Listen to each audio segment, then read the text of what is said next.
Ma'am Mukrum Jari, the University Impact News, Manung Hunaki from the Kshetrimayum Premchand, Mamutram Noxeri. Ngasi Kanada Matangasi, Maruina, Hojima, pandemic when a lady COVID-19 years, Sigum Level Light, Asida, Manipur, Su, India, Pumbada, Bection Kappa Hokiba, Sigumna, Honor Matung, Amadi, Tuan a pump singer, Tuan sectors in the Tamamba, Timbusing a Sita, Matamalo Torak Padagi. Haujigasi normally time da aikoina hanagum haibadi laina asin laktingaida tauramba aikoigi behavior aikoigi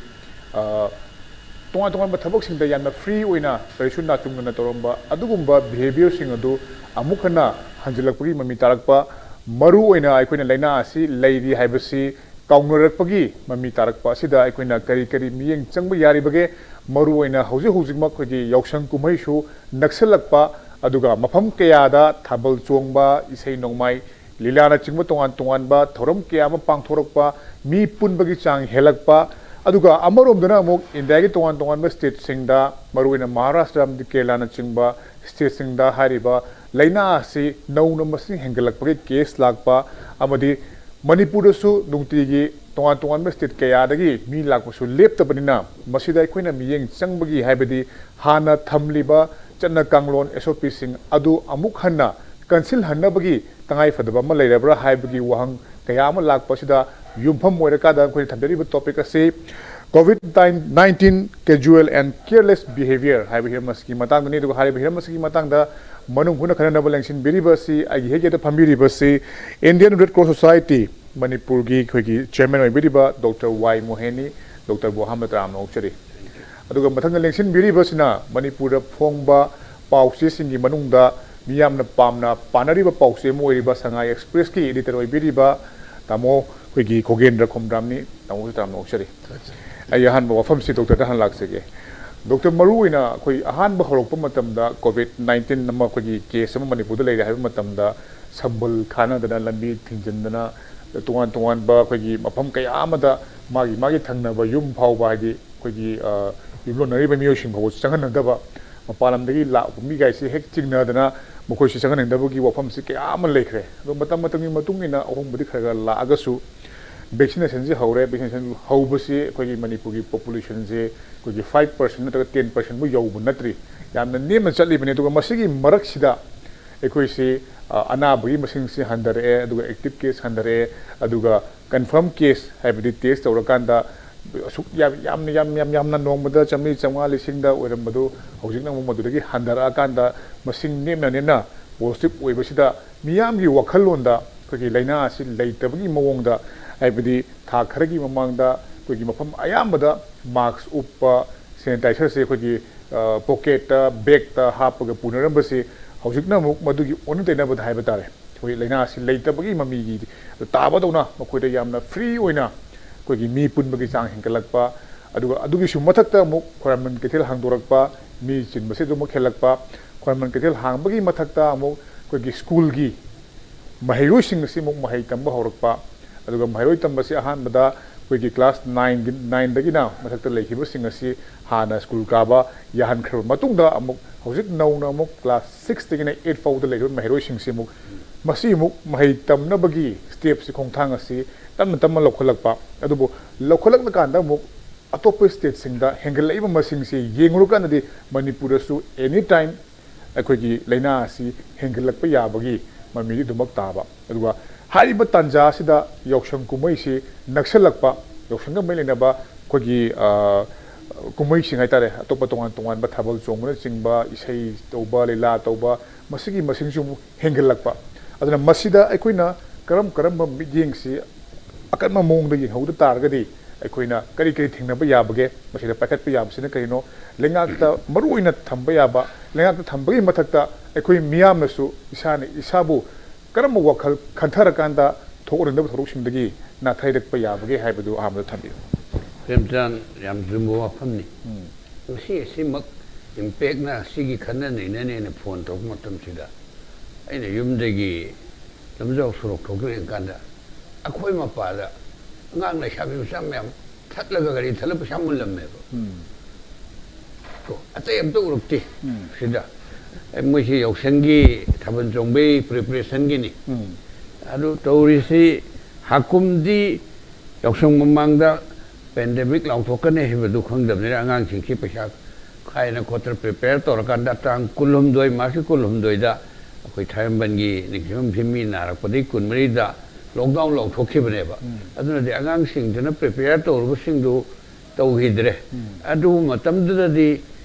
खरा चौखटपा ज्ञान ताबा lump सिंगजमैगुम्बा खुराइगुम्बदरी अंगांग नुपी मचासिंगसिना थाबनगी खाइरु पैसासे quarantine centre सिंगदा पोचै लेरगा दान तौथोएबा तौथोक्तबदसु औथोंगामनि अदु हंदक्ति हुजि प्रेमताना से कुमहैगी preparation तौरे अदु प्रजासिंगसि यादोइबा यारोइबा government साइटसु हंदक्ति सि तौगिगुमसि हाइबने सिंगबा खरा warning to weda parja si sensai to boi wafam su taude euro kan da thok to hebdi angang sing si ri prepare to si to dana ba hai bi aitana adu to budi khoi gi leiri si india gi oina ngarang phauda mi sing trang ma ga sahum marfuni pan positive oi bis 77 si rib ne ba manipur gi manga ko chatre ka something to da manga oi dna percentage budi khoi ne mi 7.6 7 or one Makada lady, Tam Kayama Kunimukti Sudale. Adubu, Sai Premchan Punkido. India am Satirium Pumche, Maharashtra, Kerala, Gujarat, Chhattisgarh, Singshidari, Spike Padar Haigal Labor. Sidegi Manipuri possessing, she lacked of a table. State Manga Sidegi Lapoke taste of the Haidasu, Kudin Kunan Toktegi, Amani Haijan Gorne. Adegi tauripsi areti oine taubu ko yes sidegi adudi felesi suleirim ni 40% se ana sigi matang sidei adegi mu kiningai oimna khoi sida sem khanna gare mutant variety yauri ba maharashtra da gari dadi tekal ta uda waga da ba highly infectious oi ba sigumba marak sida manipur gi impending manipur khwaide chawba lesabi pakhang singi yaushangai sidi taban chongbo sina khwaidi main important ni ayung jinde sports fanam to sun nongdang ni taban chong loi chaleba khangle sabi singse masigi preparation hauna ra iba reprem jana su pangre taban dana te isai gi lelagi baton se tanna dana tong do gi tori ba na akhoi society gi manipur society gi di yausang sina khwai chawbo festival ni hakom sun sun an pangthokidram ne na angang incredibly sai paking si taban chong ngane ba hakpungi sa manghim ne na represent to bo hore masiri government gi lenga ke site su maroina home department na tholak dori ba ngang sing ne prepare to ri si yengaga sensitize to bo na manipur de khujik se mase pumut mut pan na trip dina isa sa isusa handak phau gi dedi amtang khara yengi si kau kaina ui government site gi khudak ta dak thing jam bi bai mohutta chongdana ba tawgi si irang si pura patri pura manipur gi lemai di mut ki banatri ko kai si ai spokesperson ko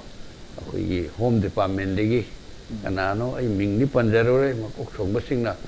praja maruina pakhang le sabi inkhli wangang sing si sensitize to ling to na khan ba se ai darkar oi ba na ai mutakal okay maruina ge topic se yalla sensitive oi ba adi thom ka do le ra ba asi ta ma pan ni ko tang ku ni pan de ne ba yok sing se yes asi maruina ko gi huji huji mak india gi state ching khara oin pallabada ko gi maharashtra kerala chingba aduga hariba mafam sing asida nongma kangdana masing hinkalakpa si suki mati yam khalakpa aduga mafam sing adudagi manipur su lakpa leptaba aduga khoina sida airport ta kaida test ori basina rat miyamna khoi masi positive oin basu yai kai gumane negative oin tholpa kangmu sing adu aduga negative oin tholpa kangmu sing adu positive oin ba yai haibagi chamam na ba kya ma leiriba test gumba testing style haitare masi tawguna maram mora kanda mapalam dagi lakpa miyam sing asi khoi amukhanna manipur da hariba laina asi paktakna sandoklo haningai leite ha wafam ne da maram mora kanda lengak na thuba matamda miyeng khara changbira kanda hujik khara laithok magum toriba si khara da oira basu akoina section thrang lokhat pagi tangai fadaba leite ha wafam duni ai makhata namuk aina tamuk ki nak saning mose tamo maru ina khoi khoi government na tam tam sum hangdore pasidi manung chenna khwaidagi chawbuda khwaman pikhel yawgore ꯅꯨꯡꯇꯤꯒꯤ ꯃꯤ ꯂꯤꯁꯤꯡ ꯃꯊꯛꯇꯅ ꯇꯤꯜꯂꯤꯁꯦ ꯑꯗꯨꯒꯤ ꯃꯇꯨꯡꯗ school ꯀꯥꯔꯦ school ꯀꯥꯕꯒꯤ ꯃꯇꯨꯡꯗ ꯑꯃꯨꯛ ꯑꯩꯈꯣꯏ ꯈꯔ ꯂꯋꯔ ꯀ꯭ꯂꯥꯁ ꯍꯥꯏꯇꯥꯔꯦ ꯀ꯭ꯂꯥꯁ 6 8 ꯑꯃꯨꯛ ꯂꯥꯛꯈ꯭ꯔꯦ ꯑꯗ ꯃꯁꯤꯒꯤ ꯃꯔꯛꯁꯤꯗ ꯇꯤꯜꯂꯤꯕ ꯃꯤꯌꯥꯝ ꯑꯗꯒꯤ ꯆꯠꯂꯤꯕ ꯃꯌꯥꯝ ꯑꯁꯤ ꯑꯩꯈꯣꯏꯒꯤ ꯑꯗꯨꯝ ꯎꯅ ꯍꯥꯏꯕ ꯇꯥꯔꯦ ꯃꯁꯤꯗ ꯒꯃꯦꯟꯅꯁꯨ ꯑꯩꯈꯣꯏꯁꯤ ꯍꯟꯊꯔꯦ ꯀꯩꯁꯨ ꯇꯧꯔꯔꯣꯏ ꯚꯦꯛꯁꯤꯟꯁꯨ ꯂꯥꯛꯑꯦ ꯍꯥꯏꯕꯒꯤ ꯋꯥꯈꯜ ꯑꯃ ꯈꯜꯂꯕ ꯖꯥꯠꯂꯥ ꯑꯗꯨꯒ ꯑꯃꯨꯛ ꯑꯃꯔꯣꯝꯗꯅ ꯑꯩꯈꯣꯏꯒꯤ ꯁꯟꯗꯦꯒꯨꯝꯕ ꯅꯨꯃꯤꯠꯁꯤ ꯇꯣꯉꯥꯟ ꯇꯣꯉꯥꯟꯕ ꯄꯤꯛꯅꯤꯛ ꯁ꯭ꯄꯣꯠꯁꯤꯡꯁꯤ ꯃꯤꯅ ꯄꯤꯛ ꯊꯜꯂꯤ ꯃꯤꯅ ꯄꯤꯛ ꯊꯟꯕꯒꯤ ꯃꯊꯛꯇ ꯄꯤꯛꯅꯤꯛꯀꯤ ꯒ꯭ꯔꯨꯞ ꯑꯃꯃꯝꯗ ꯃꯤ 10 10 ꯅꯠꯇ꯭ꯔꯒ ꯃꯁꯤꯒ ꯃꯌꯥꯝꯁꯤ ꯄꯨꯟꯁꯤꯜꯂꯀꯥꯟꯗ ꯌꯥꯝꯅ ꯑꯩꯈꯣꯏꯒꯤ ꯃꯤ ꯀꯨꯡꯅ ꯍꯥꯏꯕ ꯇꯥꯔꯦ ꯃꯣꯏꯅ ꯇꯧꯔꯤꯕ ꯊꯕꯛꯁꯤꯡ ꯑꯁꯤ ꯑꯗꯨꯒ ꯃꯁꯤꯒꯨꯝꯕ ꯀꯌꯥ ꯑꯁꯤꯃꯗꯤ ꯃꯤꯠꯌꯦꯡ ꯆꯪꯕꯒꯤ ꯃꯃꯤ ꯇꯥꯗꯕ ꯑꯗꯨꯒ ꯗꯨꯀꯥꯟ ꯐꯝꯕ ꯂꯩꯀꯥꯏꯗ ꯀꯩꯗ ꯁꯨꯕ ꯐꯝꯕꯗꯗꯤ ꯉꯁꯤ ꯅꯣꯡꯃꯥꯏꯖꯤꯡꯅꯤ ꯐꯝꯕ ꯌꯥꯗꯦ ꯍꯥꯏꯕꯅꯆꯤꯡꯕ ꯇꯣꯉꯥꯟꯕ ꯑꯩꯈꯣꯏꯒꯤ ꯁꯦꯀ꯭ꯌꯨꯔꯤꯇꯤ ꯐꯣꯔꯁꯀꯤ ꯏꯆꯤꯟꯅꯥꯎꯁꯤꯡꯁꯤꯅ ꯑꯗꯨꯃꯥꯏꯅ ꯁꯔꯀꯨꯂꯦꯁꯟ ꯂꯥꯛꯄ ꯍꯥꯏꯕ ꯇꯥꯔꯦ ꯑꯗꯨꯅ ꯑꯃꯔꯣꯝꯗꯅ ꯃꯈꯣꯏꯅ ꯂꯥꯏꯅꯥ ꯑꯁꯤ ꯀꯩꯁꯨ ꯇꯧꯔꯣꯏ ꯍꯥꯏꯕꯒꯤ ꯋꯥꯈꯜ ꯃꯥꯟꯕ ꯊꯧꯑꯣꯡꯁꯤꯡ ꯁꯨꯝ ꯆꯠꯊꯕ ꯑꯃꯔꯣꯝꯗꯅ ꯑꯩꯈꯣꯏꯁꯨ ꯆꯦꯛꯁꯤꯟ ꯊꯧꯔꯥꯡ ꯈꯔꯗꯤ ꯂꯧꯈꯠꯂꯤꯀꯣ ꯍꯥꯏꯕꯁꯤ ꯎꯠꯄ ꯌꯥꯅꯕ ꯍꯥꯏꯒꯗ꯭ꯔꯥ ꯁꯤꯒꯨꯝꯕ ꯃꯃꯤꯁꯦ ꯃꯌꯥꯝꯅ ꯁꯨꯝ ꯈꯜꯂꯛꯄ ꯍꯥꯏꯇꯥꯔꯦ ꯑꯁꯣꯝ ꯅꯥꯀꯟꯗ ꯅꯩꯊꯥ ꯊꯥꯔꯦ ꯁꯣꯝ ꯅꯥꯀꯟꯗ ꯁꯨꯃꯥꯏꯅ ꯇꯧꯔꯦ ꯃꯈꯣꯏꯁꯤ ꯀꯔꯤꯒꯨꯝꯕ ꯈꯔ ꯑꯩꯈꯣꯏ ꯃꯌꯥꯝ ꯃꯥꯡꯗ ꯇꯧꯔꯤ ꯍꯥꯏꯕꯗꯨ ꯎꯠꯅꯕ꯭ꯔꯥ ꯀꯥꯏꯅ ꯍꯥꯏꯕ ꯋꯥꯐꯝꯁꯤ ꯍꯪꯅꯔꯛꯄꯅꯤꯅ ꯒꯃꯦꯟꯒꯤ ꯆꯪꯁꯤꯜꯂꯤꯕ ꯃꯥꯏꯀꯩꯁꯤ ꯆꯞ ꯆꯥꯕ ꯀꯔꯤꯅꯣ ꯍꯥꯏꯕ ꯈꯪꯗꯕꯒꯤ ꯃꯃꯤ ꯑꯃ ꯇꯥꯔꯛꯄꯁꯤꯗ ꯀꯔꯤ ꯊꯝꯕꯤꯅꯤ ꯄ꯭ꯔꯦꯝꯆꯟ ꯃꯁꯦ ꯈ꯭ꯋꯥꯏ ꯏꯍꯥꯟ ꯍꯥꯟꯕꯗ ꯑꯩꯅ ꯍꯥꯏꯅꯤꯡꯕꯁꯤ ꯑꯩꯈꯣꯏꯒꯤ ꯃꯩꯇꯩꯒꯤ ꯋꯥꯍꯩ ꯍꯥꯏꯒꯗ꯭ꯔꯥ ꯊꯥꯏꯅꯗꯤ ꯏꯄꯥ ꯏꯄꯜꯅ ꯁꯨꯝ ꯏꯄꯥ ꯏꯄꯨꯁꯤꯡꯅ ꯍꯥꯏꯅꯔꯛꯄ ꯆꯦꯛꯁꯤꯜꯂꯒ ꯆꯤꯛꯌꯨꯝ ꯁꯥꯏ ꯐꯥꯗꯣꯛꯂꯒ ꯐꯔꯥ ꯁꯥꯏ ꯍꯥꯏꯕꯗꯨ ꯃꯗꯨ ꯆꯞ ꯆꯥꯅ ꯑꯩ ꯇꯥꯕ ꯌꯥꯕꯒꯤ ꯐꯤꯕꯝ ꯂꯩ ꯍꯧꯖꯤꯛ ꯄ꯭ꯔꯦꯝꯆꯥꯟꯅ ꯍꯥꯏꯔꯤꯕ ꯑꯗꯨꯃꯥꯏꯅ ꯍꯣꯏ ꯈ꯭ꯋꯥꯏꯔꯥꯛꯃꯟꯒꯤ ꯏꯃꯥ ꯀꯩꯊꯦꯜ 3 ꯍꯥꯡꯕꯁꯤ ꯈꯛꯇ ꯅꯠꯇꯦꯕ ꯏꯃꯥ ꯀꯩꯊꯦꯜ 3ꯁꯦ ꯍꯥꯡꯗ꯭ꯔꯤꯉꯩ ꯃꯇꯝꯗꯒꯤ ꯍꯧꯅ ꯑꯩꯈꯣꯏꯒꯤ ꯂꯩꯀꯥꯏꯗ ꯁꯣꯔꯣꯛ ꯃꯄꯥꯟꯗ ꯈꯔ ꯁ꯭ꯄꯦꯁ ꯂꯩꯕꯗ ꯀꯩꯊꯦꯜ ꯃꯌꯥꯝ ꯑꯃ ꯀꯥꯟꯅꯩ ꯀꯥꯕꯁꯤ ꯍꯣꯏ ꯃꯐꯝ ꯐꯝꯕꯁꯤ ꯈꯔ ꯂꯇꯛꯅ ꯐꯝꯃꯦꯁꯨ ꯄꯣꯠ ꯂꯩꯕ ꯂꯥꯛꯄ ꯃꯤ ꯃꯌꯥꯝꯁꯤ ꯑꯗꯨꯝ ꯑꯣꯝꯁꯤꯜꯂꯒ ꯑꯗꯨꯝ ꯂꯣꯏꯅꯃꯛ ꯂꯩꯕꯒꯤ ꯃꯑꯣꯡꯁꯤ ꯂꯩ ꯑꯗꯒꯤꯗꯤ ꯍꯧꯖꯤꯛꯇꯤ ꯑꯩꯈꯣꯏ ꯈ꯭ꯋꯥꯏꯔꯥꯛꯃꯟ ꯀꯩꯊꯦꯜꯗꯁꯨ ꯍꯥꯟꯅꯒꯤ ꯃꯑꯣꯡꯃꯛꯇꯤ ꯅꯠꯇꯦ ꯍꯥꯏꯕꯕꯨ ꯑꯩꯈꯣꯏꯒꯤ ꯀꯣꯚꯤꯗꯀꯤ ꯑꯦꯄ꯭ꯔꯣꯄ꯭ꯔꯤꯌꯦꯠ ꯕꯤꯍꯦꯚꯤꯌꯔ ꯑꯅ ꯑꯃ ꯍꯥꯏꯅꯔꯤꯁꯦ ꯃꯁꯤꯗꯤ ꯄꯨꯡꯀꯥꯎ ꯀꯥꯎꯔꯕꯅꯦꯕ ꯍꯧꯖꯤꯛ ꯃꯣꯕꯥꯏꯜꯁꯤ ꯐꯣꯟꯁꯤ ꯍꯦꯛ ꯐꯣꯟ ꯇꯧꯕ ꯃꯇꯝꯗ ꯑꯗꯨꯝ ꯑꯦꯗꯚꯔꯇꯥꯏꯁꯇ ꯃꯣꯕꯥꯏꯜꯗ ꯍꯥꯏꯔꯛꯇꯣꯏꯁꯤ ꯃꯌꯥꯝꯗꯤ ꯁꯥꯎꯅꯩꯌꯦꯕꯨ ꯍꯤꯗꯥꯛ ꯀꯥꯞꯄꯕ ꯑꯣꯏꯔꯕꯁꯨ ꯆꯦꯛꯁꯤꯟ ꯊꯧꯔꯥꯡꯗꯤ ꯂꯧꯈꯠꯇꯕ ꯌꯥꯗꯦ ꯍꯥꯏꯕꯅꯦꯕ ꯑꯗꯨꯅꯗꯤ ꯃꯁꯤ ꯇꯔꯥꯏꯅ ꯍꯦꯛꯇ ꯀꯣꯝꯊꯣꯛꯄ ꯍꯥꯏꯕꯁꯤ ꯇꯧꯕꯤꯅꯨ ꯍꯥꯏꯕꯁꯤ ꯃꯁꯤꯗꯤ ꯏꯟꯗꯤꯌꯥ ꯒꯣꯔꯃꯦꯟꯒꯤ ꯈꯛꯇ ꯅꯠꯇꯦ ꯄ꯭ꯔꯤꯊꯤꯕꯤꯒꯤ ꯑꯣꯏꯅ ꯃꯁꯤ ꯌꯥꯅꯕ ꯋꯥꯐꯝꯅꯦꯕ ꯑꯗꯒꯤ ꯑꯃꯔꯣꯝꯗ ꯑꯃꯨꯛ ꯑꯩꯈꯣꯏ ꯀꯣꯚꯤꯗꯀꯤ ꯚꯦꯛꯁꯤꯟꯁꯤ ꯁꯦꯀꯦꯟ ꯗꯣꯁ ꯀꯥꯞꯄꯕ ꯃꯇꯨꯡꯗ ꯄꯣꯖꯤꯇꯤꯚ ꯑꯣꯏꯔꯦ ꯍꯥꯏꯕ ꯐꯥꯎꯕ ꯂꯩꯔꯤꯕꯅꯦꯕ ꯃꯁꯤ ꯑꯗꯨꯅ ꯀꯣꯚꯤꯗꯀꯤ ꯃꯇꯥꯡꯁꯤꯗꯗꯤ ꯑꯩꯈꯣꯏꯅ ꯌꯥꯝꯅ ꯆꯦꯛꯁꯤꯟꯗꯕ ꯊꯧꯑꯣꯏꯗꯕ ꯍꯥꯏꯁꯤꯗꯤ ꯌꯥꯝ ꯆꯨꯝꯗꯦ ꯑꯗꯒꯤ ꯑꯃꯔꯣꯝꯗ ꯑꯃꯨꯛ ꯃꯅꯤꯄꯨꯔꯗ ꯍꯧꯖꯤꯛ ꯍꯣꯏ ꯌꯥꯝꯗ꯭ꯔꯦ ꯅꯣꯡꯃꯒꯤ ꯄꯣꯖꯤꯇꯤꯚ ꯑꯣꯏꯕꯁꯤ 700 ꯇꯦꯁ ꯇꯧꯕ 1000 ꯇꯧꯕꯗ ꯅꯣꯡꯃꯗ ꯑꯃꯈꯛꯇꯪ ꯑꯣꯏꯕꯁꯨ ꯌꯥꯎꯏ 3 ꯑꯣꯏꯕ 2 ꯑꯣꯏꯕ 5 9 ꯌꯥꯝꯗ꯭ꯔꯦ ꯍꯥꯟꯅ ꯂꯩꯔꯝꯕ 200 300 400 ꯑꯣꯏꯕꯗꯨꯗꯤ ꯅꯠꯇ꯭ꯔꯦꯕ ꯑꯗꯨ 2 3 5 9 ꯂꯩꯕ ꯍꯥꯏꯁꯦ ꯃꯅꯤꯄꯨꯔꯗ ꯀꯣꯚꯤꯗꯁꯤ ꯐ꯭ꯔꯤ ꯑꯣꯏꯗ꯭ꯔꯤꯕꯅꯦꯕ ꯂꯩꯔꯤꯕꯅꯦꯕ ꯀꯅꯥꯒꯨꯝꯕ ꯀꯣꯚꯤꯗ ꯄꯣꯖꯤꯇꯤꯚ ꯑꯣꯏꯕ ꯑꯃꯅ ꯍꯧꯖꯤꯛ ꯇꯥꯃꯣꯅꯁꯨ ꯍꯥꯏꯈ꯭ꯔꯦ ꯑꯩꯈꯣꯏꯒꯤ ꯃꯁꯛ ꯃꯑꯣꯡ ꯍꯣꯡꯗꯣꯛꯑꯒ ꯍꯦꯟꯅ ꯁꯥꯊꯤꯕ ꯃꯈꯜꯒꯤ ꯑꯗꯨꯒꯨꯝꯕ ꯃ꯭ꯌꯨꯇꯦꯟ ꯚꯦꯔꯥꯏꯇꯤ ꯃꯌꯥꯝ ꯑꯃ ꯂꯥꯛꯄꯒꯤ ꯋꯥꯁꯨ ꯂꯩꯔꯦ ꯃꯣꯏꯁꯤꯗꯤ ꯌꯥꯝ ꯂꯥꯏꯅ ꯁꯟꯗꯣꯛꯄ ꯉꯝꯕ ꯍꯣꯏ ꯃꯅꯤꯄꯨꯔꯗ ꯃꯗꯨꯃꯛ ꯂꯥꯛꯑꯦ ꯍꯥꯏꯕꯗꯤ ꯂꯩꯔꯦ ꯍꯥꯏꯕꯗꯤ ꯇꯥꯗꯦ ꯑꯗꯨꯕꯨ ꯍꯥꯟꯅꯗꯒꯤ ꯂꯩꯔꯤꯕ ꯀꯣꯚꯤꯗꯀꯤ ꯑꯩꯈꯣꯏꯒꯤ ꯚꯥꯏꯔꯁꯁꯤ ꯑꯗꯨꯝ ꯌꯥꯝ ꯀꯣꯝꯅ ꯁꯟꯗꯣꯛꯀꯟꯕ ꯂꯥꯏꯅꯥꯅꯦꯕ ꯃꯍꯤꯛꯅꯦꯕ ꯃꯁꯤ ꯃꯌꯥꯝ ꯃꯔꯛꯁꯤꯗ ꯇꯤꯜꯂꯤꯕ ꯃꯌꯥꯝ ꯑꯗꯒꯤ ꯉꯁꯥꯏ ꯍꯥꯏꯕꯗ ꯁ꯭ꯀꯨꯜ ꯀꯣꯂꯦꯖ ꯃꯌꯥꯝ ꯀꯥꯈꯠꯅꯔꯛꯄ ꯃꯁꯤꯒꯤ ꯃꯌꯥꯝ ꯃꯔꯛꯁꯤꯗꯒꯤ ꯑꯃ ꯁꯤꯝꯇꯣꯝ ꯎꯠꯇꯨꯅ ꯄꯣꯖꯤꯇꯤꯚ ꯑꯣꯏꯕ ꯑꯗꯨꯝ ꯌꯥꯎꯔꯤꯑꯕ ꯑꯗꯨ ꯌꯥꯎꯔꯝꯕ ꯃꯇꯝꯗ ꯃꯌꯥꯝꯗꯨ ꯂꯣꯏ ꯆꯥꯏꯔꯒ ꯑꯗꯒꯤ ꯁꯤꯝꯇꯣꯝ ꯎꯠꯂꯁꯨ ꯀꯌꯥ ꯀꯟꯅ ꯇꯧꯗꯕ ꯑꯗꯨꯝ ꯈꯪꯗꯕ ꯊꯧꯑꯣꯏꯗꯕ ꯃꯌꯥꯝꯁꯤꯅ ꯄꯨꯂꯞ ꯁꯟꯗꯣꯔꯛꯀꯥꯟꯗꯗꯤ ꯑꯃꯨꯛ ꯁꯂꯛ ꯁꯥꯕ ꯑꯃꯨꯛ ꯍꯧꯖꯤꯛ ꯃꯍꯥꯔꯥꯁꯇ꯭ꯔꯗ ꯀꯥꯞꯈꯠꯂꯛꯏꯕ ꯀꯦꯔꯂꯥꯗ ꯀꯥꯞꯈꯠꯂꯛꯏꯕ ꯁꯨꯃꯥꯏꯅ ꯇꯧꯔꯒ ꯕ꯭ꯔꯪ ꯂꯥꯎꯅ ꯀꯥꯞꯈꯠꯂꯛꯄ ꯑꯗꯨꯝ ꯌꯥꯏꯑꯕ ꯑꯗꯨꯅꯗꯤ ꯍꯧꯖꯤꯛ ꯍꯥꯏꯔꯤꯁꯦ ꯌꯥꯎꯁꯪꯒꯤ ꯊꯥꯕꯜ ꯆꯣꯡꯕ ꯑꯣꯏꯒꯦꯔꯥ ꯑꯗꯒꯤ ꯂꯤꯂꯥ ꯇꯧꯕ ꯑꯣꯏꯒꯦꯔꯥ ꯑꯃ ꯑꯣꯏꯒꯦꯔꯥ ꯃꯤ ꯃꯌꯥꯝ ꯇꯤꯟꯕꯒꯤ ꯊꯕꯛꯁꯤꯃꯗꯤ ꯂꯦꯞꯄꯤꯈꯣ ꯍꯧꯖꯤꯛ ꯃꯁꯤ ꯀꯔꯤ ꯍꯥꯏꯇꯥꯔꯦ ꯑꯩꯈꯣꯏ ꯃꯌꯥꯝꯅ ꯑꯩ ꯃꯁꯤ ꯂꯩꯉꯥꯛꯇ ꯉꯥꯛꯇ ꯇꯥꯏꯅꯕꯁꯨ ꯄꯥꯝꯗꯦ ꯂꯩꯉꯥꯛꯅꯁꯨ ꯃꯁꯤ ꯏꯟꯐꯣꯔꯁ ꯇꯧꯕ ꯄꯥꯝꯃꯦ ꯃꯤ ꯃꯌꯥꯝꯁꯤꯅꯁꯨ ꯚꯥꯞ ꯇꯥꯕ ꯑꯃ ꯆꯪꯉꯦꯕ ꯆꯦꯛꯁꯤꯜꯍꯧꯗ꯭ꯔꯗꯤ ꯃꯁꯤꯗꯤ ꯌꯥꯝ ꯐꯔꯛ ꯇꯥꯕ ꯐꯤꯕꯝ ꯂꯥꯛꯇꯣꯔꯤꯅꯦ ꯑꯗꯨꯅ ꯑꯩꯅ ꯉꯁꯥꯏ ꯇꯥꯕꯣꯡ ꯃꯣꯏꯅꯁꯨ ꯍꯥꯏ ꯊꯥꯕꯜ ꯆꯣꯡꯕꯒ ꯑꯗꯒꯤ ꯂꯤꯂꯥ ꯄꯂꯥ ꯍꯣꯏ ꯊꯥꯕꯜ ꯆꯣꯡꯕꯗꯃꯛꯇꯤ ꯃꯗꯨꯗ ꯍꯤꯡꯉꯒ ꯀꯩꯅꯣ ꯇꯧꯕ ꯊꯥꯕꯜ ꯆꯣꯡꯕꯒꯤ ꯕꯦꯟ ꯈꯣꯡꯉꯒ ꯍꯤꯡꯕ ꯃꯗꯨꯃꯛꯇꯤ ꯂꯩꯇꯕ꯭ꯔꯥ ꯍꯥꯏꯅ ꯈꯜꯂꯤ ꯑꯗꯒꯤ ꯕꯦꯟ ꯄꯥꯔꯇꯤꯁꯦ ꯑꯇꯣꯞ ꯑꯇꯣꯞꯄ ꯂꯣꯏꯅ ꯂꯩꯔꯤ ꯑꯗꯒꯤ ꯑꯃꯨꯛ sumaang lila isai sakpa sidi moigi season di oidi oibani moigi khulung chadaba mayam amadi hanadagi mayam wadana la edi haibabu madu khanga waki tamthiraba laina sina ta wide spread sandorpa thingna boina aidi taselamakti 하이로가디 누아이로에고 타번 종목은뭐 그리고 미 갑자기 미 아무 안 뜬거다봐 거의 6feet distance 가에 타번 종목도 6feet distance 0feet distance 네봐 아두이 그렇게 파이로 되네봐 지금 뭐 야암지 뭐디 카 팀문어 파이 아도나 호직티 좀 하늘이지니 히다 카페 카푸 카포이 또 코비드 appropriate behavior 하나 하리네봐 피터룩 람노 아디 미 마얌 뜬데 상노 마스크 우포 콧도에나 하무 하이버지 암또 아도 하리네봐 하이버 마얌지기 against the way secretary ngaktaneba aduna mayam maraksida kana khangni ama yaurambada ama ni yaurambada mayam je paksana ta sadurok ya ki goleba khoi chume khoi manipur da covid 19 na maram moidana mi sigi basi chokhum draum doi dagi henda basi yam kuire adu madu sidre haidana sumasi ada ta khoi ki da to ya ba matteba adi covid ki laina si khoi nadriba mi na di khangdi ana ni na di तामोदी नाद्रिमाने प्रेमचंद नारुरे आइस नारुरे COVID करिनो जे खोइ खंगेबा लिन चिकपा मिना लिंगी महु खंगे हाइदो अदो कोविड आइसे नुंगाइबा लेना सुनते अदो नमसी अदगी मी सिहन बगंबा खरा मसादो लाइना तिना ते तोपा मयाम नजी कन्ना हाइदरिबा कोमोर्बिडिटी दा हाइपरटेंशन गा हाइबा अदगी शुगर गी प्रॉब्लम लेबा गाइसदी यम कमन नेबा खोइ इसामक अनिमक लेयनि खोइ सिन्ना सिन्ना hori da ke dori no khang de covid tu kan raba mahik tu kan de ru ba khang de adu basiri yam le na ko yam chaksan ngai darkar wa ba badagi imung amada phayana se pakang le sabi thaban chomba thori si hoi moi naha ne masa khengi ba masa yam mo yam phari ba kabu oi ba na moi da ni thori effect to da ya ba ma ne yum da hanjalaga mayam da mu sandok ba aduna masi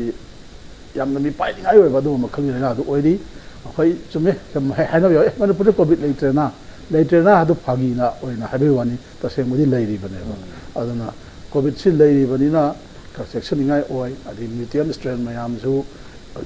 ka hai ni india ga to bomba pham maharashtra kerala dagi khoi se ju lai khoi dei ju chatli khoi sai su sing yum de lai ram do ji phare na chat khar bani moi jo mo khalakani madura mo porak pasu yai porok ta pasu yai aduna section ba jim de yam kana darkar oi adiga sai tamana haibi ba oi rapid antigen ni matang do sikte ya mana tok ti tong ra bani madu kan kana de na ai samak su rt ji ani humlak ai test ai khoi tar besin phamjina mi mayam ten bajina khoi am toin toin test khra togi ado rapid antigen test to bode ai negative mark to ni ado amadu RT-PCR da positive oi ramana ba aduna ahoina si rapid antigen da negative oi re hen su maharau ngai su oi da ba adigi airport ta oisu RT-PCR gi test to bogi facility lai su badar batam yam changadaba adu phim da lebani na khoina mase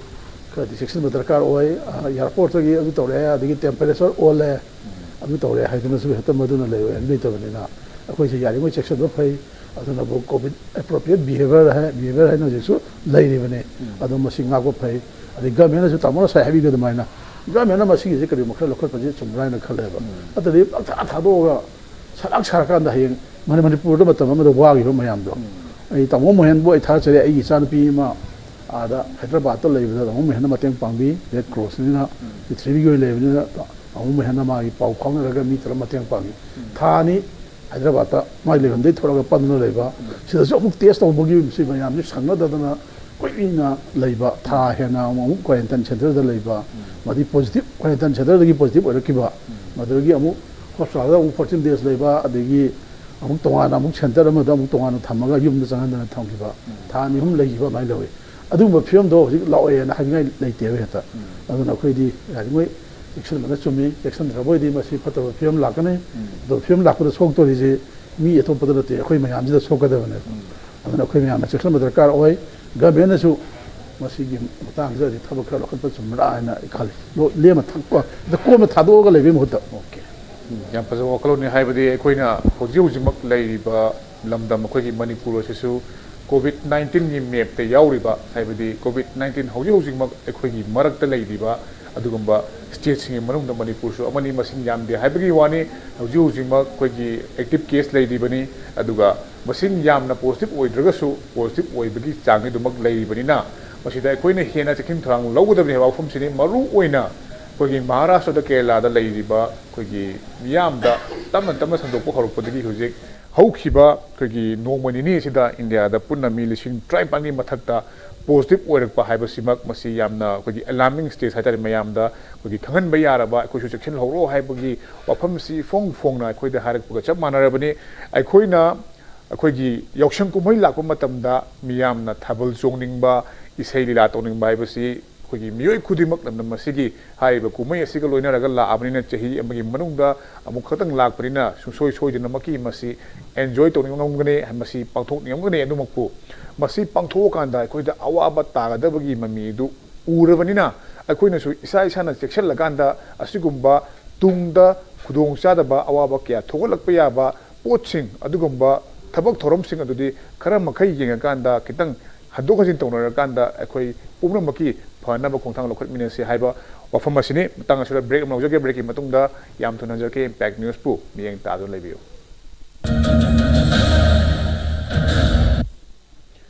मयाम मुकन तराम नौचरी ngasi खनरम लिबसी COVID-19 casual and careless behavior हाइबा मसिगी मतंगदने हौजि हौजि मखोगी यौसंग कुमै यौसलकपा मदि मसिगी मनुंगसना थाबुल चोंगबगी कुमै कया मफम कया दा पांथोकनरकपा इसै तौबगी लीला तौबगी थोरम क्या पांथोकनरकपा सिदा हौजि हौजि मक तोंगान स्टेट सिंगदा नोंमनोंमगी कोगी COVID-19 की पॉजिटिव वेब चांग असि हेंकलकपा खंगौदना वांखलकपा सिदा मणिपुर सु करिगुम खरा पैकट हौद्रगदी अखोइना मी तिनबगी अखोइदि मी अखोइगी पुन्ना चटमिनबा चामिनबा नत्रगना अखोइगी थबल चोंबा हाइबा सिमक्तबु अखोइना डिस्टेंस ngaखुदि लाइदना खुद समनगदौरिबनिना सिगुम्बा अखोइगी अपानदगी लाकपा नत्रगना हान लैरिबा मफम सिदा अखोइ पॉजिटिव वेब मी सुम लैरिबनिना अखोइ मसिलगी मरक्तसु अदुमक पॉजिटिव वेब मी सि यावमलोय हानिंगाय लेतबनिना मसिना हेना लैना असि सदोकनबगी मचा अमु ओइरकद्रा मदुनि हेना अखोइदा अवाबा पिरकद्रा हाइबगी हेना मसि मतंगदा खनजरमबगी अखोइ मखा तारक पोइना डॉक्टर लाक्सनेंग मुसे डॉक्टर मरुइना वैक्सीनेशन सि हौरे यामना माइ पाकना चथाबा इंडिया पुमदा हौरे अदुमकु वैक्सीनेशन तौबगी चांग सिदि अखोइ मणिपुर सिदमक नेम चतपगी ममी मदुमक ताब लैयो पॉपुलेशन सिगा अखोइना चिप तौरिसिगा हेल्थ डिपार्टमेंट सु यामना कन्नबुदि होनाबिरि अदुगा वैक्सीनेशन की तौबगी चांग नेमिगी मतिक अखोइगी सोमनाकंदा मियामना अखोइगी मी पुनबगी चांग अदुगा मी तिंखलकपगी चांग एसओपी नाक्तबगी चांग असुम हेंकलकपा अदुना अनिसि येंगु मतमदा अखोइगी वैक्सीनेशन तौरबा वैक्सीन कापबा मी फावबदा सेक्शन लेबियो हाइबसे अखोइना एवरीडे मी खुदि मखाइतारे फोन पाइबन मी अमदी नुक्तिगी दुम तारमदोनि मखोइनि मनाकोंदा हाइबदी मसिगी मेसेज से पीबा पाउजेल कया अमा अखोइना कॉल तौब मतमदा दुम ताहल्लिबने दुमकु मसि ताना वैक्सीन कापत्रिबा हाइबदी वैक्सीन कापबा मी फावबदा सेक्शन न लेबियो एसओपी फॉलो तौबियो ना हायरकांदा वैक्सीन कापत्रिबा मियोय कयामना होजिसे खोगी मी तिनबगी नसै ममांगना पंजखिबा थाबल चोंबगी इसै नोमाई कयासि अदुमक नुंतिगी एवरीडे अदुम चथरगा लाकपा अदुगा मसिदैसिदा वैक्सीन की मतंगसे लाक्चनिंग खोगी वफमदि खोगी वैक्सीन सि कापदा सेफ ओय हाइबसि खोगी हेल्थ डिपार्टमेंट दगी अखंग हैसिंगना मसाना कापलुरबा डॉक्टर सुम यावना मसाना कापलुरबा सीनियर सिटीजन यावना मेसेज क्या अमा पिरकांदा मियामदा वैक्सीन से कापथोकनबा कापदा चिंगदनबा हाइबगी वफमसि याम तोइना पल्लगसु कापनिंगबा कांगबु कया अमदि हाइबा वैक्सीन से कापगी प्रोसेस से तप्पनिना मसि काप फंगदबगी हाइबतारे मसि प्रॉब्लम अमा लैबा अदुगा अनिसुबदना वैक्सीन से कापुरबा मतुंगदा लेखिदबा मियोयसि अनि सुरे हाइबगी रिपोर्ट तौखरे हाइदि मरुइना इहान हानबदा अमा लेखिदबा दुगी मतुंग निकान कांदा ngasi नोंगिनि ममांगदा जिरि बामगी कुबि सोतो बेकरादगी अंगनवाड़ी वर्कर अमसु हनबुदी ओइरे मा चही 70 हेले अदुमपु मसिदा खोइना वैक्सीनेशन सेंटर सिंगदा वैक्सीनेशन कापम दाइदा मखोइदा खोगी इंक्वायरी हाइबतारे समना पल्लबदा पेशेंट अदुबु करी हिस्ट्री लेखिबगे मोन करी नोआइतब लेबगे हाइबना चिंगबा यिंगसिनबा डॉक्टर से थमगदबनी हाइबसे मुखोगी चना कांगोंदि मयेक्सना पल्ली अदुमपु मसि अयाबा मफमदि डॉक्टर से लेइतबगी ममिसि चावना ताइ मरुइना anganwadi worker सिंसे परेंग Sana लेपलकांदा amma lao ma ka pa loigre ama mu lao ma mu ka pe haibagi report che khoda su leirabina masigi matang na su mu khoina kari kari miyeng changba yabage kari kari thabok sing pakhat pa yabage asumana sum ja thara gadi tung da su thokon ngam thoro sing tholoi haingai lai tabnina mafam si matang na kai kai thambe Premchand ngasigi report la khare ko ngasi si ani khaktang positive oi report adu su khoi pradana khangadau se ani ahum mari manga lei ripse spike na khangin hengat pagi chance yang wang na lei maramdi Maharashtra da yam ngomde singtra mathoi tarai mathte lei phum sida Manipur gi praja mayam Tata Memorial Cancer Hospital sida laing basali at a given time Tata Hospital sida mi tei Manipur de lakpa kuntra ni ku maralo dra kai adoi lei ba adra yam wang iba infectivity rate wang iba Maharashtra sida mi tei mayam am lei sida tholaka doi ni so sang maya gi kari na ba phabri checkup chalu ba aduna exposure se wang iba ko kerala sumi te pya mayam thabak tawdra kotna beautician oidna zogi kari gi football player oidna am lei Manipur player sikhe sports gi kari gi Bombay Goa Maharashtra Kerala am lei ri ba sidai da halai ba mayam sing je no da halai ni train da halapo flight da halapo ko makhoi sing sigi ama ni pusalako da ina sa hayo spike ga do flare up to base hang kap khak ki be khangau roi do ni masigi pending danger sima koi praja sing sida en department na on department na gyan ta album changi adu already koi lang e ba thaban gi lila gi sil si su moi da ki hen ba ma fake figure do ma simba thok pa yai sima haibam chang ba adigi vaccine ka pa slow e de Premchand de mani soi de ngasi bang de vaccine ka pa se 70,680 tangai re percentage ne mo ra ne population si yeng ro ti aduga somda na Premchand hai gi do ka pa gi speed na yam tappa lagi irang gi speed sina de wang khalak pa ani sang mana cha de phado ba ka pa yam ka phla ba adu song si to de phado ba ka pa gi speed yam tappi ba no madam mafam cham ka ko doi ni ko mafam cham ka pa de ho ti em hele cham ka pa su nising tara ka pam thok ne ba adu ti agi unfortunately Premchand hai gi ba ko gi anganwadi wa ka ani si gi be se moment su thuna hapta khudak ta si ba na te hapta ma lai de si gi ama su akom su tu si be maram se vaccine ga mari lei lei ne ne de se porso tem tor matung ma se praja da gyan ta han bam change ba e khoi praja bayam pang pa kha pi ga no moi se di sum balai na le ram na oro porso tem binding de si le ram na ta ubani vaccine ga mari lei na de ko se adu na tradi Manipur gi di COVID warrior ni anganwadi worker se COVID warrior ni prime minister gi 50 lakhs bam thui he ba madom da ta tawraga political party su di praja su kai su adom da sanction bei sang fanal langjer su gomena dum thaba ingang pi bu khopai ya na kharaga dum hita nem de gi ne ba the fact to di puthok pi ba vaccine ga mari le ne de koi toxicology report la adagi postmortem gi histopathology report la sim ta le ne dre che make sure na khangan che ba dun ta di kharaga gyan ta ba mi sing di kapsira ka kunsira muthayai ne ba machange speed se tab ta na bai che de media gi suno isu yamna keno ni yam kar hai ni spicy news ni am kap da ngan wa dem su sire hai che media gi machin thau ro pa ne ba sidi hot news ni hot cake ne ba adu ain hai di to rasu government gi form thok pa 15 days su ra di poto ni poto de si kai phangre su to re he ba do ja sing gyan ta na action ga tham se ba adu na tra di kamning da gum special tappe ba adana som da irang gi hangal ei wa hakum isai nu mai to gi ba lela to gi ba thaban chong gi ba me am sing si om na le ma sak to ya re se ya phang su yo de ngai se gi chong mo ho re da na ko nga si su ma phong khari da adi sigum ba gi pending oi ba irang chau ho ba ko mai ni yok sang ai se Manipur da di si to kan se da ko praja sing self imposed discipline do ma thamjadre yes adu di to da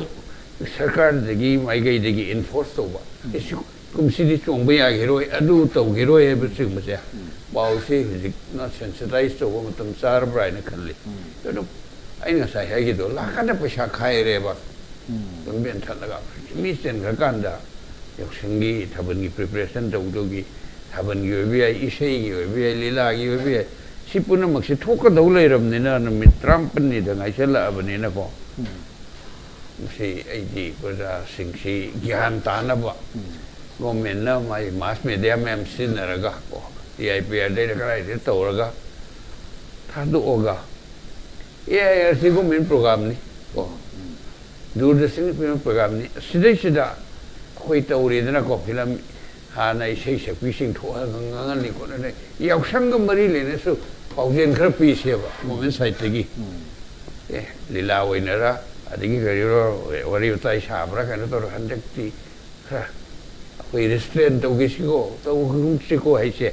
नुपिमजा अनि film star अनि worry सानहानबा खोटमरा तौरगा इरांगसे खतंग restaurant तौनबो असे आई government साइटि मसे पुनिंग चिंगजनिंगी अदगी तौबा यारोय हैबा सोबा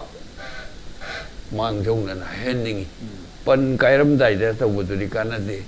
अंगांग सानोय फि पैसा खाइ तौरिदो थाबन चोंबा यानि यारोय सु लेबा कि फिबम सिमतुइना गवर्नमेंट ले पकदोइनिको हुजिक लेइरबसिदि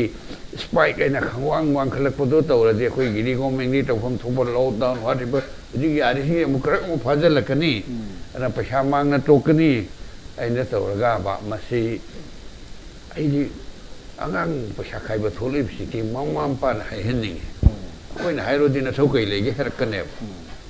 तथि तथि हाइरागल साबिसिंगे हाइगम तंगमदमनिना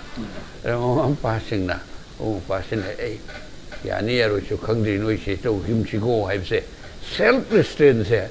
इसा इसा की साइते मुमु साइते तो हनबा the government su mai mass media में हमसे सिनरगा गवर्नमेंट की मकोते लेही तोरगा यारंगी जी अंदर की शिक्षक को रेस्ट्रेंट तो सिको है बसे प्रधान थमन ये हिम्मत okay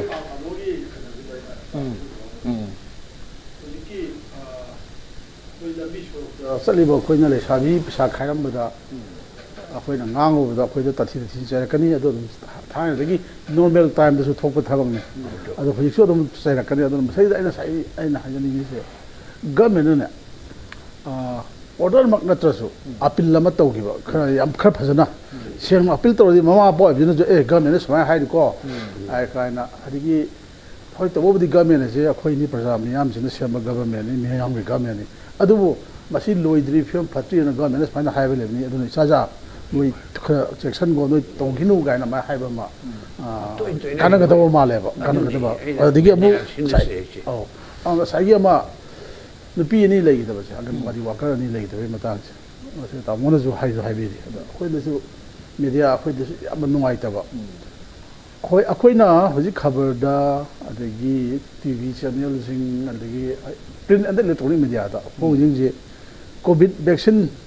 khoi di bari pura ka pi chi covisil ne ka pu matung da si re hai ba ni covisil du na maram mo ni si re hai ba na te ba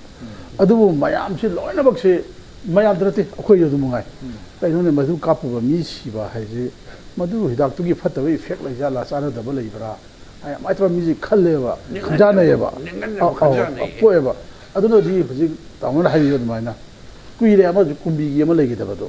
yam kuire adagi magi postmortem ji kuire khoi mayam pau hinjina pau mi hinjina track to dana madu phone ro bo khone adu moina kai hai ba mong ta tumine le sanna bo khone ba mong to bra ke do ma to re ba adu ma huta taseng na hidak tu na maram mo na si bani na traga na te hai ba do odo ma hai ba chume ba akhoi gi nipi du na le gi da matam do akhoi gi assembly session le gi matum ne matam da chief minister na statement na ba pi gi bane ba ya ma thuna ma si aseng ba ma khanga ka da miyam da lok thukani na chief minister na hai gi ba adu ba hoju pa ba hana kui re kui pa ba ke da lok thuk tre ba lok thuk tri nei mara adwai sida amuksu ama jiri bamda amadu sijalakpane ba oi sijalakpane adu ba adi phanam kino treatment je mathang jiri bamda gi silchar da sarda mathang puraga satlaga siru bane ba aduna masigi matang akom bagi sigi ju akom bagi si kadi haido no khangde covid na ꯑꯣꯏ ꯍꯥꯏꯅꯤꯡꯉꯥꯏꯗꯨ ꯂꯩꯇ꯭ꯔꯕ꯭ꯔꯥ ꯀꯩꯅꯣ ꯃꯁꯥꯗꯨꯗꯤ ꯂꯩꯔꯣꯟ ꯆꯟꯁꯤꯟꯈ꯭ꯔꯦ ꯂꯣꯏꯁꯟꯅꯈ꯭ꯔꯦ ꯂꯣꯏꯈ꯭ꯔꯦ ꯍꯣꯏ ꯑꯣꯏꯔꯕꯁꯨ ꯌꯥꯏ ꯑꯣꯏꯗꯕꯁꯨ ꯑꯣꯏꯁꯅꯨꯀꯣ ꯍꯥꯏꯗꯤ ꯀꯣꯚꯤꯁꯤꯜ ꯀꯥꯞꯄꯨꯕꯗꯨꯅ ꯃꯔꯝ ꯑꯣꯏꯗꯅ ꯃꯥꯁꯦ ꯃꯗꯨꯒꯤ ꯏꯐꯦꯛꯅ ꯁꯤꯗꯕ ꯑꯗꯨ ꯑꯣꯏꯔꯝꯕꯁꯨ ꯑꯣꯏꯔꯝꯗꯕꯁꯨ ꯌꯥꯏ ꯑꯗꯨꯒ ꯃꯤꯌꯥꯝ ꯆꯤꯡꯅꯔꯗꯤ ꯀꯣꯚꯤꯗ ꯚꯦꯛꯁꯤꯟ ꯀꯥꯞꯄꯨꯕ ꯃꯤ ꯑꯅꯤ ꯁꯤꯔꯦ ꯍꯥꯏꯕꯁꯤꯗ ꯃꯤꯌꯥꯝꯒꯤ ꯆꯤꯡꯅꯕ ꯌꯥꯝ ꯄꯣꯛꯑꯦꯕ ꯑꯗꯨꯅ ꯃꯤꯌꯥꯝꯒꯤ ꯁꯤꯒꯨꯝꯕ ꯆꯤꯡꯅꯕꯁꯦ ꯅꯨꯡꯉꯥꯏꯇꯕꯁꯦ ꯀꯣꯛꯍꯟꯕ ꯍꯥꯏꯁꯦ ꯒꯃꯦꯟꯒꯤ ꯃꯊꯧꯅꯤ ꯃꯊꯧ ꯍꯥꯏꯕꯁꯦ ꯄꯣꯁꯃꯣꯔꯇꯦꯝꯒꯤ ꯔꯤꯄꯣꯔꯠꯇꯨ ꯄꯨꯊꯣꯛꯄ ꯇꯥꯏ ꯃꯤꯌꯥꯝ ꯇꯁꯦꯡꯅ ꯈꯪꯍꯟꯕ ꯇꯥꯏꯌꯦꯕ ꯑꯗꯨ ꯅꯠꯇꯅ ꯃꯤꯌꯥꯝꯁꯦ ꯆꯤꯡꯅꯕ ꯍꯥꯏꯁꯦ ꯁꯤꯅꯅꯤ ꯑꯩꯈꯣꯏ ꯀꯣꯚꯤꯗ ꯚꯦꯛꯁꯤꯟ ꯀꯥꯞꯄꯒꯤ ꯇꯞꯊꯔꯕꯒꯤ ꯆꯥꯡꯁꯤ ꯒꯃꯦꯟꯒꯤ ꯄ꯭ꯔꯣꯁꯦꯁꯤꯡꯒꯤꯗ ꯃꯇꯝ ꯈꯔ ꯂꯧꯔꯝꯕꯁꯨ ꯌꯥꯏ ꯑꯍꯥꯟꯕ ꯀꯥꯞꯄ ꯍꯧꯔꯛꯄꯗꯗꯤ ꯃꯁꯤ ꯍꯦꯛ ꯃꯥꯒꯤ ꯄ꯭ꯔꯣꯁꯦꯁꯇꯨ ꯃꯇꯝ ꯈꯔ ꯆꯪꯕꯗ ꯈꯔ ꯀꯨꯏꯕꯅꯤ ꯌꯥꯝ ꯇꯞꯄꯅꯤꯒ ꯍꯥꯏꯔꯝꯕꯅꯦꯕ ꯊꯨꯒꯠꯂꯛꯀꯅꯤꯒ ꯍꯥꯏꯔꯝꯃꯤ ꯍꯣꯏ ꯍꯥꯏꯅ ꯌꯧꯕꯗꯤ 70,000ꯒꯗꯤ ꯌꯧꯁꯜꯂꯦ ꯍꯥꯏꯕꯕꯨ ꯁ꯭ꯄꯤꯠꯁꯤ ꯌꯥꯝꯅ ꯇꯞꯄꯤꯑꯕ ꯇꯞꯄꯤꯕ ꯃꯔꯛꯁꯤꯗ ꯊꯥꯕꯜ ꯑꯃꯨꯛ ꯆꯣꯡꯁꯤꯜꯂꯕ ꯁ꯭ꯀꯨꯜ ꯑꯃꯨꯛ ꯀꯥꯁꯜꯂꯕ ꯀꯩꯊꯦꯜ ꯑꯃꯨꯛ ꯀꯥꯁꯜꯂꯕ ꯏꯁꯩ ꯂꯤꯂꯥ ꯗ꯭ꯔꯃꯥ ꯑꯃꯨꯛ ꯇꯧꯁꯜꯂꯛꯑꯕ ꯑꯗꯨꯑꯣꯏꯗꯤ ꯀꯅꯥ ꯈꯪꯅꯤ ꯑꯗꯨꯝ ꯄꯥꯝꯗꯕ ꯐꯤꯕꯝꯁꯦ ꯊꯣꯛꯀꯅꯦꯕ ꯑꯗꯨꯅ ꯑꯗꯩꯗꯤ ꯍꯧꯖꯤꯛꯇꯤ ꯉꯁꯥꯏꯗꯒꯤ ꯍꯧꯅ ꯉꯁꯥꯏ ꯄ꯭ꯔꯦꯝꯆꯥꯟꯗ ꯍꯥꯏꯗꯨꯅꯤ ꯑꯩꯈꯣꯏ ꯀꯣꯚꯤꯗꯀꯤ ꯆꯦꯛꯁꯤꯟ ꯊꯧꯔꯥꯡ ꯍꯥꯏꯕꯗꯨꯃ ꯍꯣꯏ ꯁꯨꯡꯇꯧ ꯇꯧꯗꯦ ꯍꯥꯏꯕꯗꯤ ꯅꯠꯇꯦ ꯇꯧꯏ ꯑꯗꯨ ꯇꯧꯕꯗꯣ ꯍꯧꯖꯤꯛꯇꯤ ꯌꯥꯝ ꯊꯑꯣꯏꯅꯔꯛꯇ꯭ꯔꯦꯕ ꯆꯦꯛꯁꯤꯟ ꯊꯧꯔꯥꯡ ꯃꯔꯛꯇꯨꯗ ꯃꯥꯛꯁꯇꯤ ꯎꯞꯄꯁꯨ ꯌꯥꯎꯏ ꯎꯞꯇꯕꯁꯨ ꯌꯥꯎꯏ ꯑꯗꯒꯤ ꯉꯁꯥꯏ ꯄ꯭ꯔꯦꯝꯆꯥꯟꯗ ꯍꯥꯏꯈꯤꯕ ꯐꯨꯔꯤꯠꯈꯥꯎꯗ ꯁꯦꯅꯤꯇꯥꯏꯖꯔꯒ ꯍꯥꯞꯄꯒ ꯄꯨꯔꯝꯕꯒꯤ ꯊꯕꯛꯁꯦ ꯇꯣꯛꯈ꯭ꯔꯦ ꯑꯗꯒꯤ ꯑꯗꯨꯒ 6 feet ꯗꯤꯁꯇꯦꯟꯁ ꯀꯥꯏꯗꯨꯗꯤ ꯑꯗꯨꯗꯤ ꯋꯥꯔꯤꯒꯤ ꯋꯥ ꯑꯣꯏꯔꯦꯕ ꯊꯥꯕꯜꯁꯨ ꯆꯣꯡꯉꯛꯇꯣꯏꯅꯤ ꯑꯗꯨꯒ ꯊꯥꯕꯜ ꯆꯣꯡꯕ ꯅꯠꯇ꯭ꯔꯕꯁꯨ ꯍꯧꯖꯤꯛ ꯂꯩꯔꯤꯕ ꯐꯤꯕꯝꯁꯦ ꯀꯩꯊꯦꯜꯗ ꯑꯣꯏꯔꯤꯕ ꯀꯩ ꯇꯧꯔꯤꯕ ꯃꯌꯥꯝꯁꯦ ꯑꯃꯨꯛ ꯉꯥꯛꯇ꯭ꯔꯦꯕ ꯃꯁꯤ ꯃꯔꯛꯁꯤꯗ ꯑꯩꯅ ꯍꯥꯏꯖꯅꯤꯡꯉꯤꯁꯦ ꯑꯩꯈꯣꯏꯒꯤ ꯀꯩꯊꯦꯜꯁꯤ ꯍꯥꯡꯇꯣꯛꯑꯦ ꯀꯩꯊꯦꯜ ꯍꯥꯡꯗꯣꯛꯄꯁꯤꯗ ꯍꯧꯖꯤꯛ ꯑꯃꯨꯛ ꯑꯗꯨꯒ ꯑꯩꯈꯣꯏ ꯗꯣꯛꯇꯔ ꯍꯣꯏ ꯆꯠꯄ ꯃꯇꯝꯗ ꯑꯗꯨꯝ ꯎꯕꯤꯔꯝꯕꯅꯦꯕ ꯀ꯭ꯔꯤꯛ ꯏꯟꯅꯔꯒ ꯍꯦꯛꯇ ꯃꯤ ꯑꯃꯒ ꯊꯦꯡꯅꯔꯒ ꯄꯣꯠ ꯆꯩ ꯂꯩꯅꯔꯤꯅꯤ ꯑꯗꯨꯒ ꯀꯩꯊꯦꯜ ꯐꯝꯃꯤꯕꯁꯤꯡ ꯑꯗꯨꯒ ꯈꯛꯇꯅꯦꯕ ꯃꯣꯏꯅ ꯗꯤꯇꯦꯜꯁ ꯉꯥꯛꯑꯦꯅ ꯍꯥꯏꯔꯤꯁꯦ ꯃꯥꯅꯦ ꯑꯗꯨꯒ ꯁꯤꯒꯤ ꯃꯌꯥꯝꯁꯤꯗꯤ ꯌꯥꯍꯜꯂꯀꯥꯟꯗ ꯊꯥꯕꯜ ꯆꯣꯡꯕꯗꯤ ꯀꯩꯗꯧꯕꯒꯤ ꯌꯥꯔꯣꯏꯗꯣꯏꯅꯣ ꯑꯗꯨ ꯋꯥꯗꯣ ꯍꯥꯏꯕꯒꯤ ꯋꯥꯐꯝ ꯑꯃ ꯂꯥꯛꯀꯗꯧꯔꯤꯕ ꯂꯥꯛꯀꯅꯤ ꯀꯩꯅꯣꯗ ꯃꯁꯤ ꯂꯥꯛꯏꯁꯤ ꯑꯩ ꯉꯁꯥꯏ ꯄ꯭ꯔꯦꯝꯆꯥꯟ ꯍꯥꯏꯔꯤ ꯆꯪꯉꯛꯑꯦ ꯀꯣꯚꯤꯗꯀꯤ ꯌꯥꯝ ꯀꯜꯂꯤꯉꯩ ꯃꯇꯝꯗ ꯃꯅꯤꯄꯨꯔꯒꯤ ꯏꯝꯐꯥꯜ ꯋꯦꯁ ꯑꯗꯒꯤ ꯊꯧꯕꯥꯜ ꯃꯐꯝ ꯈꯔꯗ ꯏꯂꯦꯛꯁꯟ ꯄꯥꯡꯊꯣꯛꯈ꯭ꯔꯦꯕ ꯏꯂꯦꯛꯁꯟ ꯄꯥꯡꯊꯣꯛꯈ꯭ꯔꯦ ꯃꯗꯨꯗ ꯑꯗꯨꯝ ꯏꯂꯦꯛꯁꯟ ꯄꯥꯡꯊꯣꯛꯄꯗꯨꯗ ꯑꯗꯨꯝ ꯐꯣꯟꯁꯨ ꯐꯪꯉꯤ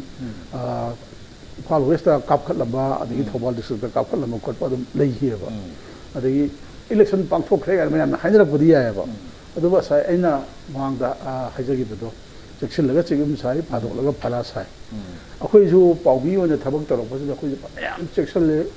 ꯋꯥꯔꯛ ꯐ꯭ꯔꯣꯝ ꯍꯣꯝ ꯀꯥꯏꯅ ꯇꯧꯗꯅ ꯍꯣꯠꯅꯩ ꯑꯃ ꯇꯧ ꯍꯣꯠꯅꯩ ꯑꯗꯨꯁꯨ ꯀꯗꯥꯏꯗꯅ ꯈꯪꯍꯧꯗ ꯂꯤꯁꯜꯂꯒ ꯑꯗꯨꯝ ꯄꯣꯖꯤꯇꯤভ ꯑꯣꯏꯔꯤꯅꯦꯕ ꯑꯗꯨꯅ ꯃꯁꯤꯗꯤ ꯃꯗꯨ ꯍꯥꯏꯗꯅꯁꯨ ꯑꯩꯈꯣꯏꯅ ꯆꯦꯛꯁꯤꯟꯗ꯭ꯔꯕꯣꯏꯗꯤ ꯃꯗꯨ ꯏꯁꯥꯅ ꯀꯩ ꯍꯥꯏꯇꯥꯔꯦ ꯑꯋꯥꯐꯝꯁꯤ ꯑꯋꯥꯕ ꯅꯪꯖꯔꯒꯦꯅ ꯆꯣꯡꯁꯤꯜꯂꯨꯕ ꯇꯥꯅꯦꯕ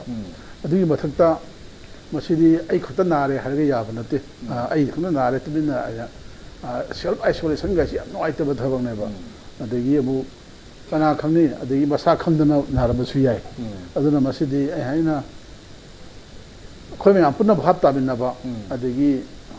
ꯍꯥꯏꯔꯗꯤ ꯁꯥꯎꯔꯛꯀꯅꯤ ꯅꯍꯥꯃꯨꯛꯁꯨ ꯅꯨꯄꯤ ꯃꯆꯥꯁꯤꯡꯒꯤ ꯃꯔꯛꯇ ꯊꯥꯕꯜ ꯆꯣꯡꯕ ꯌꯥꯔꯔꯣꯏꯅ ꯃꯥꯏꯛ ꯄꯥꯜꯂꯒ ꯒꯃꯦꯟꯅ ꯂꯥꯎ ꯆꯠꯄꯗ ꯋꯥꯒꯗꯣ ꯄꯨꯔꯥ ꯊꯨꯗꯦꯛꯑꯒ ꯁꯅꯥ ꯁꯥꯗꯣꯛꯀꯦ ꯀꯥꯏꯅ ꯚꯥꯏꯔꯦꯜ ꯆꯠꯈꯤꯕ ꯚꯤꯗꯤꯑꯣ ꯂꯩꯌꯦꯕ ꯌꯥꯝ ꯁꯥꯎ ꯑꯗꯨꯅ ꯑꯗꯨꯒꯨꯝꯕꯗꯨꯅ ꯑꯩꯅ ꯊꯥꯕꯜ ꯆꯣꯡꯕ ꯌꯥꯔꯣꯏꯅ ꯍꯦꯛꯇ ꯍꯥꯏꯔꯨꯕꯃꯛꯇꯤ ꯅꯨꯡꯗꯤ ꯅꯨꯡꯉꯥꯏꯇꯦꯕꯨ ꯑꯗꯣ ꯃꯅꯤꯄꯨꯔꯗ ꯂꯩꯔꯤꯕ ꯐꯤꯕꯝꯁꯤ ꯄꯨꯡꯐ ꯐꯔꯕ ꯐꯤꯕꯝꯗꯤ ꯅꯠꯇꯕꯅꯤꯅ ꯑꯩꯈꯣꯏ ꯃꯌꯥꯝ ꯄꯨꯟꯅ ꯈꯔ ꯆꯦꯛꯁꯤꯟ ꯊꯧꯔꯥꯡ ꯈꯔ ꯏꯟꯅꯕꯗꯤ ꯆꯨꯝꯕ꯭ꯔꯥ ꯍꯥꯏꯅ ꯈꯜꯂꯤ ꯇꯧꯕꯇꯕꯨ ꯃꯁꯤꯗ ꯒꯃꯦꯟ ꯍꯥꯏꯁꯤꯅ ꯈꯔ ꯍꯦꯟꯅ ꯃꯔꯨꯑꯣꯏꯕ ꯊꯧꯗꯥꯡꯗꯣ ꯂꯧꯔꯒ ꯑꯗꯨꯃꯥꯏꯅ ꯇꯧꯍꯧꯗ꯭ꯔꯗꯤ ꯑꯩ ꯃꯁꯤꯗꯤ ꯐꯔꯛꯀꯅꯦꯕ ꯊꯥꯖꯗꯦ ꯍꯣꯏ ꯂꯩꯇꯕ ꯇꯧꯗꯕꯁꯨ ꯑꯣꯏꯁꯅꯨꯀꯣ ꯁꯨꯝ ꯉꯁꯤ 2 ꯑꯣꯏꯔꯤꯕ 3 ꯑꯣꯏꯔꯤꯕꯁꯤꯗꯒꯤ ꯁꯨꯡꯑꯣꯏ ꯑꯣꯏꯔꯛꯇꯕꯁꯨ ꯑꯣꯏꯁꯅꯨ ꯄꯣꯖꯤꯇꯤꯚ ꯑꯣꯏꯕ ꯖꯥꯠꯁꯤꯡꯉꯣꯏ ꯑꯗꯨꯕꯨ ꯑꯩꯈꯣꯏꯅ ꯑꯗꯨ ꯆꯦꯛꯁꯤꯜꯂꯤꯉꯩꯗꯤ ꯈ꯭ꯋꯥꯏꯗꯒꯤ ꯍꯦꯟꯅ ꯐꯕꯅꯤ ꯆꯦꯛꯁꯤꯟꯁꯤ ꯍꯥꯏꯕ ꯋꯥꯐꯝꯁꯦ ꯑꯩ ꯊꯝꯃꯤ ꯑꯣꯀꯦ ꯃꯔꯨꯑꯣꯏꯅ ꯑꯩꯈꯣꯏꯒꯤ ꯒꯃꯦꯟꯅ ꯍꯥꯏꯕ ꯇꯥꯔꯦ ꯑꯩꯈꯣꯏ ꯏꯁꯥꯅ ꯆꯦꯛꯁꯤꯟꯖꯕ ꯑꯁꯤ ꯑꯗꯨꯛꯀꯤ ꯃꯇꯤꯛ ꯃꯊꯧ ꯇꯥꯔꯕꯅꯤ ꯏꯁꯥꯅ ꯉꯥꯛꯀꯗꯕ SOPꯁꯤꯡ ꯑꯩꯈꯣꯏꯒꯤ ꯑꯣꯏꯕ ꯇꯣꯉꯥꯟꯕ ꯀꯣꯚꯤꯗ ꯑꯦꯄ꯭ꯔꯣꯄ꯭ꯔꯤꯌꯦꯠ ꯕꯤꯍꯦꯕꯤꯌꯔꯁꯤꯡ ꯑꯁꯤ ꯑꯩꯈꯣꯏꯅ ꯉꯥꯛꯆꯒꯗꯕ ꯋꯥꯐꯝ ꯑꯁꯤ ꯑꯩꯈꯣꯏꯅ ꯀꯥꯎꯔꯛꯄ ꯃꯇꯝꯗ ꯃꯁꯤ ꯃꯁꯥꯅ ꯐꯪꯖꯒꯗꯕꯅꯤ ꯍꯥꯏꯅ ꯂꯩꯊꯣꯛꯄꯒꯤ ꯃꯍꯨꯠꯇ ꯒꯃꯦꯟꯅ ꯈꯤꯇꯪ ꯏꯟꯇꯔꯚꯤꯟ ꯇꯧꯕꯤꯔꯀꯥꯟꯗ ꯃꯌꯥꯝꯅ ꯋꯥꯈꯜ ꯇꯥꯗ꯭ꯔꯦ ꯃꯌꯥꯝꯅ ꯒ꯭ꯌꯥꯟ ꯇꯥꯗ꯭ꯔꯦ ꯃꯌꯥꯝꯅ ꯏꯟꯗ꯭ꯔꯦ ꯍꯥꯏꯗꯨꯅ ꯌꯦꯡꯉꯒ ꯂꯩꯕꯒꯤ ꯃꯍꯨꯠꯇ ꯈꯤꯇꯪ ꯈꯨꯠ ꯊꯤꯡꯖꯤꯟꯕꯤꯔꯀꯥꯟꯗ ꯇꯨꯡꯗ ꯊꯣꯛꯂꯛꯀꯗꯕ ꯑꯋꯥꯕꯁꯤꯡ ꯑꯗꯨꯗꯒꯤ ꯈꯤꯇꯪ ꯉꯥꯛꯊꯣꯛꯃꯤꯟꯅꯁꯦ ꯍꯥꯏꯕꯅꯤ ꯑꯩ ꯑꯔꯣꯏꯕ ꯑꯣꯏꯅ ꯑꯩ ꯗꯣꯛꯇꯔꯗ ꯑꯃꯨꯛ ꯂꯥꯛꯆꯅꯤꯡꯕꯁꯦ ꯗꯣꯛꯇꯔ ꯑꯩ ꯉꯁꯥꯏꯁꯨ ꯄꯟꯖꯈ꯭ꯔꯦ ꯑꯩꯈꯣꯏꯒꯤ ꯏꯂꯦꯛꯁꯟ ꯇꯧꯈꯤꯕ ꯑꯗꯒꯤ ꯀꯩꯊꯦꯜ ꯍꯥꯡꯗꯣꯛꯄ ꯑꯗꯨꯒ ꯇꯤꯜꯂꯤꯕ ꯃꯤꯌꯥꯝ ꯑꯗꯨꯒ ꯊꯥꯕꯜ ꯆꯣꯡꯕꯗ ꯇꯤꯜꯂꯤꯕ ꯏꯁꯩ ꯇꯧꯕ ꯇꯤꯜꯂꯤꯕ ꯆꯞ ꯃꯥꯟꯅꯔꯛꯄ ꯍꯥꯏꯇꯥꯔꯦ ꯑꯗꯣ ꯒꯃꯦꯟꯅ ꯑꯇꯣꯞꯄ ꯑꯃꯗꯅ ꯌꯥꯔꯒ ꯑꯇꯣꯞꯄ ꯑꯃꯗꯅ ꯌꯥꯗꯦ ꯍꯥꯏꯕꯒꯤ ꯋꯥꯐꯝꯁꯤ ꯑꯗꯨꯝ ꯀꯝꯄꯜꯁꯔꯤ ꯂꯥꯛꯇꯧ ꯂꯩꯔꯕ ꯑꯗꯨꯒ ꯃꯁꯤꯒꯤꯁꯨ ꯃꯊꯛꯇ ꯍꯧꯖꯤꯛꯁꯦ ꯃꯍꯥꯔꯥꯁꯇ꯭ꯔꯗꯒꯤ ꯀꯦꯔꯂꯥꯗꯒꯤ ꯍꯦꯟꯒꯠꯂꯛꯏꯕꯁꯤ ꯃꯅꯤꯄꯨꯔꯗ ꯂꯥꯛꯄ ꯃꯇꯝꯗ ꯇꯦꯁ ꯇꯧꯒꯗꯕꯅꯤ ꯍꯥꯏꯕꯁꯤ ꯍꯥꯏꯈ꯭ꯔꯦ ꯑꯗꯨꯕꯨ RT ꯇꯧꯋꯦꯅ ꯍꯥꯏꯔꯦ ꯑꯗꯨ ꯂꯦꯟ ꯔꯨꯠꯇ ꯂꯥꯛꯏꯕꯁꯤꯡ ꯃꯔꯨꯑꯣꯏꯅ ꯃꯍꯥꯔꯥꯁꯇ꯭ꯔꯗ ꯂꯥꯛꯄꯗ ꯂꯦꯟ ꯔꯨꯠꯇꯁꯨ ꯌꯥꯎꯏ ꯑꯗꯣ ꯒꯨꯋꯥꯍꯥꯇꯤꯗ ꯀꯨꯝꯕ ꯀꯥꯟꯗ ꯒꯨꯋꯥꯍꯥꯇꯤꯗꯒꯤ ꯇꯣꯡꯉ ꯂꯥꯛꯄꯁꯨ ꯌꯥꯎꯏ ꯃꯁꯥꯒꯤ ꯂꯅꯥꯏ ꯒꯥꯔꯤꯗ ꯑꯗꯨꯝ ꯂꯥꯛꯄꯁꯨ ꯌꯥꯎꯏ ꯃꯁꯤꯒꯨꯝꯕ ꯃꯌꯥꯝꯁꯤ ꯆꯦꯛꯁꯤꯟ ꯊꯧꯔꯥꯡ ꯀꯗꯥꯏ ꯐꯥꯎꯕ ꯂꯧꯈꯠꯂꯤꯕꯒꯦ ꯃꯁꯤ ꯂꯧꯈꯠꯍꯧꯕ ꯇꯥꯔꯒꯗꯤ ꯃꯃꯥꯡꯗꯁꯨ ꯑꯩꯈꯣꯏꯅ COVID-19ꯁꯤ ꯑꯍꯥꯟꯕꯗ ꯅꯨꯄꯤ ꯃꯆꯥ ꯑꯃ ꯄꯣꯖꯤꯇꯤꯚ ꯑꯣꯏꯔꯦ ꯃꯗꯨꯒꯤ ꯃꯇꯨꯡꯗ ꯑꯩꯈꯣꯏꯒꯤ ꯗꯦꯜꯂꯤꯗꯒꯤ ꯍꯜꯂꯛꯄ ꯃꯤꯑꯣꯏ ꯑꯃ ꯑꯣꯏꯔꯦ ꯃꯁꯤ ꯑꯣꯏꯔꯀꯥꯟꯗ ꯃꯈꯣꯏ ꯑꯅꯤꯁꯤ ꯔꯤꯀꯣꯚꯔ ꯇꯧꯔꯕ ꯃꯇꯨꯡꯗ ꯃꯅꯤꯄꯨꯔꯁꯤ COVID ꯂꯩꯇ꯭ꯔꯦ ꯍꯥꯏꯗꯅ ꯂꯥꯎꯊꯣꯛꯑꯀꯥꯟꯗ ꯃꯊꯪ ꯂꯥꯛꯁꯤꯜꯂꯛꯄꯗꯒꯤꯗꯤ ꯌꯥꯝ ꯊꯨꯅ ꯍꯦꯟꯒꯠꯂꯀꯥꯟꯗ ꯃꯅꯤꯄꯨꯔꯒꯤ ꯗꯤꯁꯇ꯭ꯔꯤꯛ ꯈꯨꯗꯤꯡꯃꯛ ꯁꯟꯗꯣꯔꯛꯄ ꯌꯥꯕꯒꯤ ꯐꯤꯕꯝꯗ ꯂꯩꯈꯤꯕ ꯃꯤꯌꯥꯝꯅ ꯑꯋꯥꯕ ꯀꯌꯥ ꯃꯥꯌꯣꯛꯅꯈꯤꯕ ꯃꯁꯤꯒꯨꯝꯕ ꯃꯌꯥꯝꯁꯤ ꯌꯦꯡꯉꯀꯥꯟꯗ ꯑꯩꯈꯣꯏꯅ ꯑꯔꯂꯤ ꯋꯥꯔꯅꯤꯡ ꯑꯣꯏꯅ ꯍꯥꯏꯇꯥꯔꯦ ꯆꯦꯛꯁꯤꯟ ꯊꯧꯔꯥꯡ ꯂꯧꯈꯠꯇꯕ ꯌꯥꯗꯕ ꯁꯨꯡꯌꯥꯃꯛ ꯌꯥꯗ꯭ꯔꯕ ꯑꯩꯈꯣꯏꯒꯤ ꯍꯤꯔꯝ ꯈꯔꯗꯤ ꯁꯣꯏꯗꯅ ꯂꯩꯔꯕ꯭ꯔꯥ ꯍꯥꯏꯕꯁꯤ ꯃꯌꯥꯝꯅ ꯍꯪꯅꯔꯕ ꯋꯥꯐꯝ ꯑꯃ ꯑꯣꯏꯔꯕꯅꯤ나 ꯃꯁꯤꯗ ꯀꯔꯤ ꯀꯔꯤ ꯋꯥꯐꯝ ꯊꯝꯕꯤꯅꯤꯡꯉꯤ ꯀꯔꯤ ꯀꯔꯤ ꯁꯖꯦꯁꯟ ꯂꯩꯉꯥꯛꯀ ꯇꯧꯕꯤꯅꯤꯡꯉꯤ ꯍꯥꯏꯕꯗꯨ ꯊꯝꯕꯤꯌꯨ ꯄ꯭ꯔꯦꯝꯆꯥꯟꯗ ꯍꯧꯖꯤꯛ ꯌꯥꯝ ꯃꯔꯨꯑꯣꯏꯕ ꯑꯃ ꯍꯥꯏꯈ꯭ꯔꯦ ꯂꯦꯟ ꯔꯨꯠꯇ ꯂꯥꯛꯄꯁꯦ ꯒꯧꯍꯥꯇꯤꯗ ꯂꯥꯛꯄ ꯗꯤꯃꯥꯄꯨꯔꯐꯥꯎ ꯂꯥꯛꯄ ꯁꯤꯒꯤ ꯐꯤꯜꯇꯔ ꯇꯧꯒꯗꯣꯏꯕ ꯑꯩꯈꯣꯏꯒꯤ ꯃꯥꯎꯠꯁꯦ ꯄꯣꯠꯁꯦ ꯍꯥꯟꯅꯗꯤ ꯌꯥꯝ ꯇꯧꯔꯝꯃꯤ ꯐꯖꯅ ꯁ꯭ꯀ꯭ꯔꯤꯅꯤꯡ ꯇꯧꯔꯝꯃꯤꯀꯣ ꯇꯧꯕꯗ ꯅꯣꯏ ꯑꯗꯨꯗ ꯇꯧꯔꯁꯨ ꯁꯤ ꯃꯔꯨꯑꯣꯏꯅ IIIT ꯑꯩꯈꯣꯏꯒꯤ ꯃꯟꯇ꯭ꯔꯤ ꯄꯨꯈꯤꯁꯤꯗ ꯇꯧꯔꯁꯨꯅ ꯊꯥꯔꯛꯑꯒ ꯇꯧꯋꯦꯕ ꯍꯧꯖꯤꯛꯇꯤ ꯃꯁꯤ ꯁꯤꯁꯇꯦꯝꯁꯤ ꯇꯧꯔꯤꯕ꯭ꯔꯥ ꯇꯧꯗꯕ꯭ꯔꯥ ꯍꯥꯏꯕꯁꯦ ꯍꯥꯏꯕꯗꯤ ꯇꯧ ꯏꯌꯥꯔꯄꯣꯔꯠꯇꯗꯤ ꯁ꯭ꯇꯦꯠ 5ꯁꯤꯗꯒꯤ ꯂꯥꯛꯄꯁꯤ ꯇꯧ ꯍꯥꯏꯔꯤꯕ ꯍꯧꯖꯤꯛꯇꯤ ꯂꯦꯞꯄꯗꯅ ꯑꯌꯥꯝꯕ ꯂꯥꯛꯇꯣꯏꯁꯦ ꯕꯥꯏ ꯔꯣꯗꯇ ꯂꯥꯛꯄ ꯌꯥꯝ ꯌꯥꯎꯗꯣꯔꯤꯕ ꯇ꯭ꯔꯦꯟꯗ ꯔꯤꯖꯥꯔꯕꯦꯁꯟꯁꯨ ꯒꯨꯋꯥꯍꯥꯇꯤ ꯅꯠꯇ꯭ꯔ ꯗꯤꯃꯥꯄꯨꯔꯐꯥꯎ ꯇꯧꯔꯛꯑꯒ ꯕꯁꯇ ꯑꯣꯔ ꯇꯦꯛꯁꯤ ꯋꯥꯏꯗ ꯂꯥꯛꯇꯣꯏꯁꯤꯡꯁꯦ ꯃꯈꯣꯏꯁꯤꯡꯁꯤ ꯑꯩꯈꯣꯏ ꯀꯟꯁꯔꯟ DCꯁꯤꯡꯁꯤꯅꯀꯣ Senapati DC Imphal west DC or ꯂꯥꯟꯊꯣꯛꯑꯒ ꯃꯔꯨꯑꯣꯏꯅ ꯃꯥꯎꯠ ꯆꯦꯛ ꯄꯣꯁꯁꯤꯗ ꯅꯣꯏ ꯀꯔꯤ ꯂꯝꯗꯒꯤ ꯂꯥꯛꯄꯅꯣ ꯁꯤ ꯍꯪꯉꯒ ꯅꯣꯏꯗꯤ ꯑꯗꯨꯒꯤ ꯃꯐꯝꯗ ꯆꯠꯂ ꯇꯦꯁ ꯇꯧꯊꯣꯛꯎꯀꯣ ꯐꯤꯜꯇꯔ ꯇꯧꯈꯤꯕ ꯅꯥꯟꯊꯣꯛꯈꯤꯕꯅ ꯒꯣꯔꯃꯦꯟꯒꯤ ꯃꯦꯀꯥꯅꯤꯖꯝꯗꯨꯗꯤ ꯏꯟꯇꯦꯛ ꯂꯩꯔꯤꯕ꯭ꯔꯥ ꯂꯩꯇꯕ꯭ꯔꯥ ꯍꯥꯏꯕꯁꯦ ꯑꯩ ꯍꯧꯖꯤꯛ ꯑꯦꯖ ꯑꯣꯐ ꯅꯥꯎꯗꯩ ꯍꯥꯏꯕ ꯉꯝꯗ꯭ꯔꯦ ꯍꯥꯟꯅꯗꯤ ꯇꯧꯔꯝꯃꯤ ꯑꯗꯨ ꯍꯧꯖꯤꯛ ꯒꯣꯔꯃꯦꯟꯅ ꯄꯤꯔꯤꯕ ꯁ꯭ꯇꯦꯟꯗꯤꯡ ꯏꯟꯁꯇ꯭ꯔꯛꯁꯟꯁꯤꯗꯤ ꯁ꯭ꯇꯦꯠ 5ꯗꯒꯤ ꯂꯥꯛꯄ ꯐ꯭ꯂꯥꯏꯠꯇ ꯂꯥꯛꯄꯗꯨ ꯇꯦꯁ ꯇꯧ ꯍꯥꯏꯕꯅꯦꯕ ꯑꯗꯣ ꯁꯔꯐꯦꯁꯇ ꯂꯥꯛꯏꯁꯤꯡꯒꯤ ꯑꯩ ꯃꯁꯤ ꯑꯞꯗꯦꯠ ꯅꯣꯂꯦꯖꯁꯤ DCꯁꯤꯡꯗꯒꯤ ꯀꯔꯤꯗꯒꯤ ꯇꯧꯔꯒ ꯃꯈꯣꯏꯁꯤ ꯑꯦꯛꯇꯤꯚꯦꯠ ꯇꯧꯍꯟꯅꯤꯡꯉꯤ ꯑꯩ ꯉꯁꯥꯏ ꯍꯥꯏꯖꯈꯤꯗꯣ ꯃꯍꯥꯔꯥꯁꯇ꯭ꯔꯗ ꯀꯦꯔꯂꯥꯗꯒꯤ ꯑꯗꯨꯝ ꯂꯦꯞꯄ ꯂꯩꯇꯅ ꯃꯅꯤꯄꯨꯔꯒꯤ ꯄꯦꯁꯦꯟꯖꯔꯁꯤꯡꯁꯦ ꯑꯗꯨꯝ ꯂꯥꯛꯀꯅꯦꯕ ꯃꯈꯣꯏꯁꯤꯡꯁꯤꯒꯤ ꯁ꯭ꯀ꯭ꯔꯤꯅꯤꯡ ꯇꯧꯅꯕꯀꯣ ꯇꯦꯁ ꯇꯧꯅꯕꯁꯦ ꯃꯁꯤ ꯔꯤꯚꯥꯏꯚ ꯇꯧꯍꯟꯅꯤꯡꯉꯤ ꯇꯣꯛꯈ꯭ꯔꯗꯤ ꯑꯗꯨꯝ ꯂꯩꯔꯗꯤ ꯐꯔꯦ ꯑꯗꯨꯕꯨ ꯃꯁꯤ ꯑꯩ ꯍꯧꯖꯤꯛ ꯀꯗꯥꯏꯗ ꯇꯧꯔꯤꯒꯦꯕ ꯇꯦꯁꯁꯦ ꯏꯌꯥꯔꯄꯣꯔꯠꯀꯤꯗꯤ ꯏꯌꯥꯔꯄꯣꯔꯠꯇ ꯇꯧꯔꯅꯤꯗꯅ ꯑꯗꯨꯅ ꯃꯁꯤ ꯑꯩꯈꯣꯏꯒꯤ ꯍꯣꯝ ꯗꯤꯄꯥꯔꯠꯃꯦꯟꯅ ꯑꯣꯔ ꯃꯦꯗꯤꯀꯦꯜ ꯗꯤꯄꯥꯔꯠꯃꯦꯟꯅ ꯃꯁꯤ ꯍꯧꯖꯤꯛ ꯃꯄꯥꯟ ꯍꯥꯏꯔꯤꯕ 5ꯁꯤꯗ ꯀꯟꯅ ꯑꯦꯛꯇꯤꯚ ꯑꯣꯏꯔꯤꯕꯅꯤꯅ ꯅꯣꯡꯃꯗ 19-25 ꯑꯣꯏꯔꯤꯕꯅꯤꯅ ꯃꯁꯤꯗꯩ ꯂꯥꯛꯄꯁꯤꯡꯁꯦ ꯆꯤꯠꯊ ꯅꯥꯟꯊ ꯂꯩꯇꯅꯕ ꯂꯣꯏ ꯇꯦꯁ ꯇꯧꯍꯟꯅꯤꯡꯉꯤ ꯑꯟꯇꯦꯁꯇꯦꯠ ꯑꯃꯅꯤ ꯆꯪꯈ꯭ꯔꯒ ꯐ꯭ꯂꯦꯌꯔ ꯑꯞ ꯇꯧꯔꯗꯤ ꯃꯗꯨ ꯒꯣꯔꯃꯦꯟꯗ ꯃꯌꯥꯝ ꯁꯣꯏꯅ ꯕ꯭ꯂꯦꯝ ꯇꯧꯔꯛꯀꯅꯤ ꯐꯔꯨꯔꯕꯁꯦ ꯅꯣꯏꯅ ꯆꯦꯛꯁꯤꯜꯍꯧꯗꯦ ꯑꯃꯨꯛ ꯀꯥꯞꯈꯠꯂꯛꯑꯦꯅ ꯑꯃꯨꯛ ꯒꯣꯔꯃꯦꯟꯗ ꯕ꯭ꯂꯦꯝ ꯇꯧꯒꯅꯤ ꯑꯗꯨ ꯊꯣꯛꯇꯅꯕ ꯒꯣꯔꯃꯦꯟꯅ ꯃꯁꯤꯒꯤ ꯑꯦꯔꯤꯌꯥꯁꯦ ꯁꯔꯐꯦꯁꯇ ꯂꯥꯛꯄ ꯁꯤꯒꯤ ꯁ꯭ꯀ꯭ꯔꯤꯅꯤꯡ ꯇꯦꯁ ꯇꯧꯅꯕꯁꯤ ꯍꯥꯟꯅꯒꯤ ꯃꯦꯀꯥꯅꯤꯖꯝꯗꯣ ꯏꯟꯇꯦꯛ ꯑꯣꯏꯅ ꯊꯝꯍꯟꯅꯤꯡꯉꯤ ꯊꯝꯃꯝꯃꯗꯤ ꯐꯔꯦ ꯑꯗꯨꯕꯨ ꯑꯩꯗꯤ ꯊꯝꯗ꯭ꯔꯕ꯭ꯔꯥ ꯍꯥꯏꯕꯁꯤ ꯑꯩꯅ ꯑꯗꯨꯃꯥꯏꯅ ꯂꯧꯖꯩ ꯀꯩꯅꯣꯗ ꯑꯍꯥꯟꯕ ꯊꯥꯔꯛꯄꯁꯤꯡꯁꯦ IIIT ꯑꯩꯈꯣꯏꯒꯤ ꯃꯟꯇ꯭ꯔꯤ ꯄꯨꯈꯤꯁꯤꯗ ꯇꯧꯋꯦꯕ ꯁꯦꯅꯥꯄꯇꯤꯗꯒꯤ ꯊꯥꯔꯛꯄ ꯃꯥꯎꯗꯩ ꯊꯥꯔꯛꯄꯁꯦ ꯖꯤꯔꯤ ꯄꯣꯁꯇ ꯇꯧꯔꯤꯗꯅ ꯆꯪꯉꯛꯄ ꯃꯌꯥꯝꯁꯤꯡꯁꯦ ꯂꯥꯏꯛ ꯋꯥꯏꯁ ꯍꯧꯖꯤꯛꯀꯤ ꯑꯩꯈꯣꯏꯅ ꯄ꯭ꯔꯖꯥꯁꯤꯡꯁꯤꯅ ꯑꯟꯐꯣꯔꯆꯨꯅꯦꯠꯂꯤ ꯐꯔꯦꯅ ꯂꯧꯔꯦꯕ ꯃꯅꯤꯄꯨꯔꯁꯤ ꯀꯣꯚꯤꯠ ꯂꯩꯇ꯭ꯔꯦ ꯂꯧꯕꯗꯩꯅꯦ ꯀꯣꯝꯊꯣꯛꯂꯛꯏꯕ ꯂꯤꯂꯥ ꯇꯧꯔꯛꯏꯕ ꯏꯁꯩ ꯇꯧꯔꯛꯏꯕ ꯊꯥꯕꯜ ꯆꯣꯡꯕ ꯂꯥꯡꯉꯛꯏꯁꯦ ꯑꯗꯨꯒ ꯃꯦꯗꯤꯀꯦꯜ ꯗꯤꯄꯥꯔꯠꯃꯦꯟꯗ 2, 3, 5 ꯇꯧꯔꯤꯁꯦ ꯃꯁꯤꯒꯤ ꯁ꯭ꯄꯥꯏꯛ ꯑꯃ ꯊꯣꯛꯂꯛꯄ ꯌꯥꯏ ꯍꯥꯏꯁꯦ ꯒꯣꯔꯃꯦꯟꯅ ꯃꯥꯏ ꯀꯟꯁꯔꯟ ꯄꯕ꯭ꯂꯤꯁꯤꯇꯤ ꯁꯤꯖꯤꯟꯅꯔꯒ ꯃꯔꯨꯑꯣꯏꯅ AIRꯁꯦ ꯌꯥꯝ ꯁꯤꯖꯤꯟꯅꯅꯤꯡꯉꯤ ꯃꯅꯤꯄꯨꯔꯤ ꯀꯥꯆꯤꯟꯒ ꯑꯁꯤ ꯌꯧꯔꯤꯁꯦ AIRꯁꯤ ꯌꯧꯏ ꯏꯝꯄꯦꯛ STB ꯌꯧꯗꯕ ꯂꯩ ꯑꯗꯨꯅ ꯐꯖꯅ ꯔꯦꯂꯦꯚꯦꯟ ꯑꯣꯏꯕ ꯊꯤꯝꯗ ꯇꯥꯅꯤꯡꯒꯗꯧꯕ ꯐꯤꯂꯝ ꯁ꯭ꯇꯥꯔꯔ ꯏꯁꯩ ꯁꯛꯄꯤꯔ ꯇꯧꯔꯒ ꯊꯥꯕꯜ ꯂꯥꯛꯏꯁꯦ ꯃꯔꯨꯑꯣꯏꯅ ꯊꯥꯕꯜ ꯇꯧꯗꯣꯔꯤꯁꯦ ꯏꯁꯩ ꯂꯤꯂꯥ ꯇꯧꯗꯣꯏꯁꯦ ꯃꯤ ꯄꯨꯟꯗꯣꯔꯤꯁꯤꯒꯤ ꯈꯜꯂꯒ ꯄꯕ꯭ꯂꯤꯁꯤꯇꯤꯁꯦ ꯒꯣꯔꯃꯦꯟꯅ ꯍꯟꯅ ꯇꯧꯍꯟꯅꯤꯡꯉꯤ ꯉꯁꯥꯏ ꯑꯩꯈꯣꯏ ꯈꯣꯒꯦꯟꯗꯁꯨ ꯍꯥꯏꯈꯤꯗꯣ ꯋꯥꯃꯥꯡ ꯌꯥꯟꯕ ꯑꯣꯏꯅꯅꯦ ꯑꯄꯤꯜ ꯇꯧꯍꯟꯕꯁꯦ ꯁꯤ ꯇꯧꯍꯟꯅꯤꯡꯉꯤ ꯑꯗꯨꯇꯗꯤ ꯏꯔꯥꯡꯒꯤ ꯊꯣꯛꯀꯗꯣꯔꯤꯕ ꯀꯨꯝꯍꯩꯁꯦ ꯊꯥꯕꯜ ꯆꯣꯡꯗꯣꯏ ꯂꯤꯂꯥ ꯇꯧꯗꯣꯔꯤ ꯍꯧꯖꯤꯛꯇꯩ ꯍꯧꯔꯕꯅꯦꯕ ꯃꯁꯤꯗ ꯏꯔꯥꯡ ꯃꯔꯛꯁꯤꯗ ꯐ꯭ꯂꯦꯌꯔ ꯑꯞ ꯇꯧꯔꯗꯤ ꯌꯥꯝ ꯈꯨꯗꯣꯡ ꯊꯤꯅꯤꯡꯉꯥꯏ ꯑꯣꯏꯌꯦꯁꯦ ꯄ꯭ꯔꯖꯥꯗ ꯊꯝꯍꯟꯅꯤꯡꯉꯤ